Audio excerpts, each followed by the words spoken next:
કાર્યક્રમ અંતર્ગત શ્રી ગુંદરણ પ્રાથમિક શાળા સ્કૂલમાં એક સરસ મજાનો વક્તવ્યનો કાર્યક્રમ રાખેલો આપેલો છે. એમાં એકતા શક્તિ અંતર્ગત દીપાલીબેન બોલે એ આપણે ધ્યાનથી બધા સાંભળીએ. બોલો દીપાલીબેન. ગરવી ગુજરાત કેરા સુરઠના ગિરનારને ખોડે સોમનાથની આ પવિત્ર ભૂમિમાં જન્મેલી રામ દીપાલીના આપ સૌને કોટી કોટી વંદન. આજે હું આપ સર્વે સમક્ષ એકતાની શક્તિ વિશે થોડા શબ્દો રજૂ કરીશ. આપણા શાસ્ત્રોમાં કહેવાયું છે કે સંઘે શક્તિ કલો યુગે, એટલે કે આજના આ કળિયુગમાં તો સંઘમાં જ શક્તિ છે. કોઈ પણ દેશ, સમાજ કે કુટુંબની પ્રગતિનો આધાર તેમની એકતામાં રહેલો હોય છે. આપણા દેશમાં વિવિધ ધર્મો, વિવિધ જાતિઓ, વિવિધ ભાષાઓ તેમજ વિવિધ સંપ્રદાયો ધરાવતા લોકો વસે છે. તેમજ તેમના આહાર અને પહેરવેશમાં પણ અપાર ભિન્નતા જોવા મળે છે. તો આપણા દેશને કોઈ ખંડિત ના કરી શકે તે માટે આપણે આપણા દેશને એકતાની શક્તિથી મજબૂત બનાવવો જ પડશે.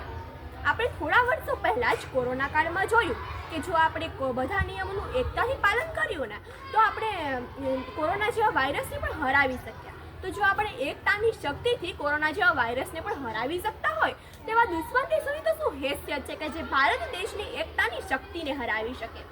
ભારત મારો દેશ છે અને આપણે સૌ ભારતીયો એક છીએ એવી ભાવના દરેક ભારતવાસીના હૃદયમાં હોવી જ જોઈએ. તો જ આપણે આપણા આ દેશને મહાન બનાવી શકશું. ચીન અને પાકિસ્તાન જેવા દુશ્મન દેશોએ જ્યારે ભારત પર આક્રમણ કર્યા ને ત્યારે આપણે તેમને જડબાતોડ જવાબ આપી શક્યા. હમણાં થોડા સમય પહેલાં જ આપણે ઓપરેશન સિંદૂર દ્વારા આપણી એકતાની શક્તિ દુશ્મનોને બતાવી હતી.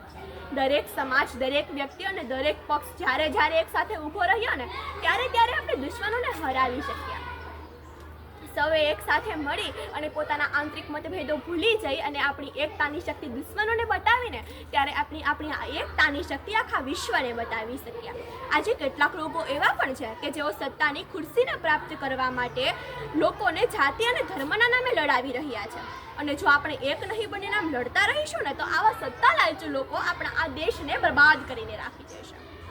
અનેકતા મેં એકતા ही हमारी शान है, इसीलिए तो हमारा यह भारत देश महान है.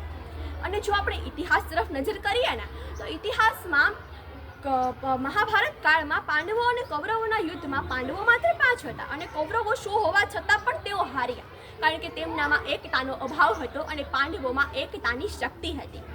ફ્રાન્સના નેપોલિયન માટે કહેવાય છે કે તેઓ જ્યાં પણ યુદ્ધ કરવા માટે જતા ને ત્યાંથી તેઓ વિજય થઈને જ પાછા ફરતા, કારણ કે તેમના સૈન્યમાં એકતાની શક્તિ હતી. એક વખત તેમણે તેમના સૈન્યને કહ્યું કે પાણીમાંથી દોરી બનાવો, તો તેમના સૈન્યએ તેમને એક પણ પ્રશ્ન કર્યા વગર પાણીમાંથી દોરી બનાવવાનો પ્રયત્ન કર્યો, કારણ કે તેમનામાં સૈન્યમાં વિશ્વાસ હતો કે અમે એકતાની શક્તિથી કોઈ પણ કામ કરી શકીએ છીએ. મધમાખી જે રીતે ફૂલના રસનું ટીપું ભેગું કરી અને મધ પૂરો તૈયાર કરે છે ને એવી જ રીતે આપણે પણ મહેનત કરી અને આપણા આ દેશને સમૃદ્ધ બનાવવાનો છે. જે રીતે પાણી વરસાદ રૂપે ટીપે પડે છે અને નદી નાળા તળાવોને છલકાવી દે છે ને એવી જ રીતે આપણે પણ આપણા આ દેશને વિશ્વમાં સર્વશ્રેષ્ઠ બનાવવાનો છે. એકતાની આ શક્તિ વિશે તો વિજ્ઞાન પણ કહે છે કે જ્યારે સૈનિકો એક સાથે નદીના પુલ ઉપર પરેડ કરે ને તો તે પુલ પણ તૂટી શકે છે, એટલે તેઓને પુલ પર પરેડ કરવાની મનાઈ હોય છે.